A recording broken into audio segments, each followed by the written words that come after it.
Добрый день, дорогие слушатели! Сегодня я выхожу на такой экстренный подкаст.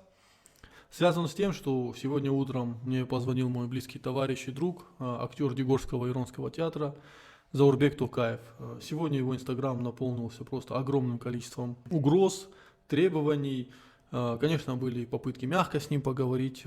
Писали люди из Ингушетии, которые были недовольны, что Заурбек Тукаев, актер Иронского и Дегорского театра, вдруг заделался в создатели игр и производит игру, которая разжигает межнациональную рознь между нашими народами. С чего вдруг они это взяли? Они посмотрели старый репортаж, нашли. ГТРК Алания снимала как раз репортаж о игре Reign of Caucasus, которую создавал, это не игра, а мод на игру, которую создавал Юра Гориати, то есть там был некий краундфандинг, его поддерживали ребята, он создавал такую историческую игру. То есть мод, исторический мод на игру. Заурбек и Сармат – первые воины в этой игре. Специально для нашего репортажа разработчик Юрий Гориев скинул ребятам пробную версию кавказской стратегической игры. Те, в свою очередь, признаются, проект Юрия оправдал все их ожидания. И вот он решил после завершения первого этапа той истории начать делать другой мод. И он задавал вопрос, а какой мод вы хотите?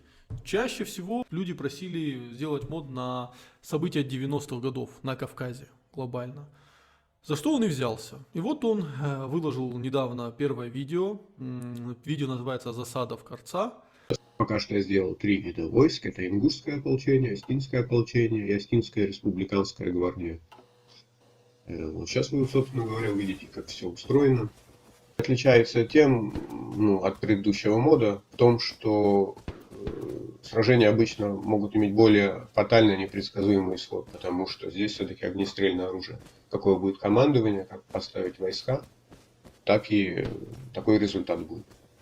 И это видео почему-то стало причиной для беспокойства в соседней республике. Причем такого беспокойства, что мэр города Магас написал о том, что он будет добиваться привлечения жителя Украины Юрия Гориати по статье 282 «Разжигание межнациональной розни», что уже довольно смешно. Во-первых, потому что нет никакой межнациональной розни. Во-вторых, на Юру российские законы не совсем распространяются. Вообще не распространяются. Сейчас вы услышите и комментарии и Юры, и Заурбека Тукаева, и, конечно же, услышите комментарии самого Магаса Дидякова, который подробно в своем посте эту историю развернул. Всем салам, меня зовут Горят Юрий. Я единственный админ проекта Fandag, который занимается реализацией различных творческих идей, в частности Reign of Caucasus. Reign of Caucasus – это серия из модов. Те, кто не разбираются, моды называют просто компьютерной игрой. Это моды, которые посвящены истории Кавказа, в частности, истории Осетии. И первый этап, первый мод был посвящен истории Средневековья. Его я уже сделал. Теперь следующие два, это сейчас в разработке, это история современности, это после 90-х годов прошлого века. И потом уже со временем я еще сделаю про период Кавказской войны. Что касается моей реакции по поводу недавних высказываний от ингушских СМИ, ингушских деятелей, то я, честно говоря, до сих пор не могу воспринять это все всерьез.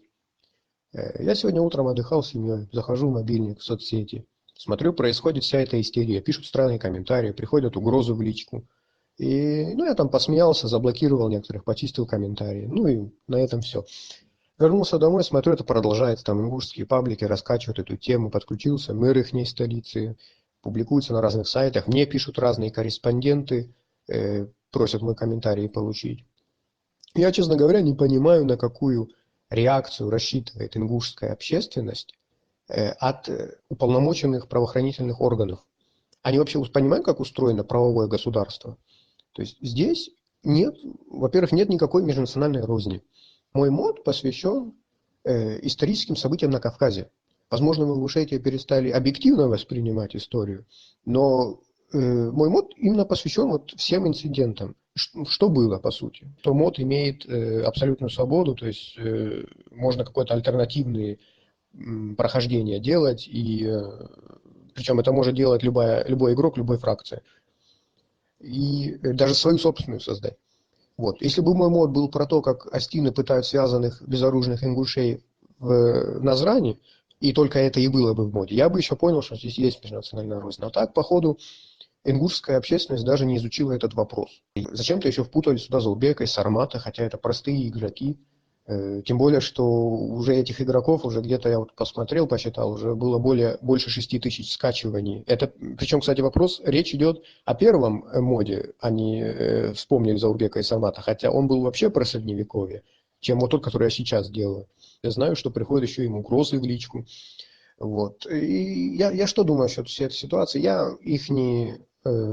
Все их заявления, я всерьез абсолютно не воспринимаю. Я понимаю, что это просто ингушская общественность пытается набрать какие-то политические баллы. Ингушской общественности я бы посоветовал больше уделить внимание каким-то своим внутренним проблемам своего региона и, естественно, перестать видеть межнациональную рознь везде, потому что складывается впечатление, что она просто в них самих живет, вот им она им везде мерещится. У всей этой истории есть один плюс. У меня очень сильно выросла аудитория, в частности, ингушская аудитория. И чтобы все понимали, есть очень приличные комментарии, конструктивные от ингушей. И более того, некоторые ингуши даже своим же пишут, что, мол, смотрите, это же модно Mountain Blade, понимаете, вы можете там играть как хотите. И, то есть здесь нет ничего такого. Но я так понимаю, если кто-то решил набрать политические баллы, сделал определенную раскрутку, то некоторые просто вот уже даже не вникают и начинают просто вот. Алик, добрый день. Сегодня с утра меня начали отмечать в своих публикациях ингушские паблики. Я зашел к ним на страницы, прочел тексты, и речь в них шла о травле, и меня обвиняли с моим двоюродным братом в создании игры Reign of Caucasus. На самом деле мы просто играли в нее, мы ее не создавали, но нас в чем-то обвиняли, мне так и не ясно до сих пор в чем.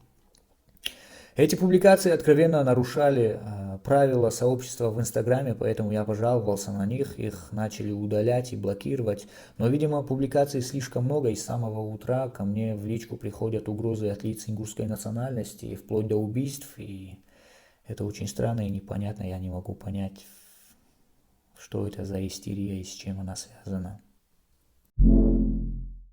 Алик, вся эта ситуация, она просто наполнена абсурдом. Судя по всему, мэр Цичоев, он решил заработать немножко легких политических баллов, и спасибо ему за это решение, потому что он прорекламировал предстоящую работу с этим модом.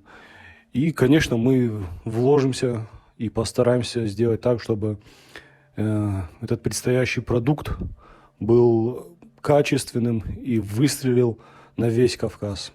Спасибо мэру. Довольно удивительно, в каком обществе мы живем. У нас все готовы на что-то обижаться. Парадоксально, что в сети людей вдруг всколыхнул недоблогер, который там в своем личном видео сказал, что правый берег Владикавказа должен принадлежать Ингушетии. И это гораздо больше похоже на разжигание межнациональной розни. А какая-то игра, в которой и ингуш, и осетин могут творить историю так, как они хотят. То есть ингуш может зайти в эту игру, взять себе фракцию ингушей и захватить Владикавказ. Точно так же может и быть наоборот. Осетин может взять фракцию Осетию и захватить Назрань. Они могут все вместе объединиться и захватить Тбилис. Да? То есть это же игра, черт побери. Но вот это почему-то соседи наши в этом увидели межнациональную рознь. А вот в словах недоблогера Антона Платова они увидели правду и истину. Довольно парадоксальная ситуация и очень смешная, поскольку люди готовы обижаться на игры, их это сильно беспокоит. Ни в коем случае не хочу обидеть всех ингушей. Мне Юра сам говорил, что его очень много ребят, простых ингушей поддерживают, и сами они не понимают, что вдруг Беслан Цичоев так возбудился, и с чего он вдруг начал так беспокоиться, почему нации Ингушетии так беспокоятся. Более того, они поддерживали, следили, даже скачивали мод, его первый мод на исторические события, играли за дзурдзуков, им понравилось. То есть вот молодежь довольно адекватная, что ингушская молодежь, что остинская молодежь. Вот если взять нормальных современных ребят, а вот какие-то люди, у которых в головах какие-то страшные комплексы, они просто ищут повод для обиды, постоянно готовы обидеться. Вот это очень смешно. Всем мира и добра, и прошу будь более адекватными. Обращаюсь как и к осетинам, как и к ингушам, вообще ко всем кавказцам. Жить нам на одной территории, и вот эти истерии ни к чему хорошему не приводят. Играйте в компьютерные игры, это прекрасно.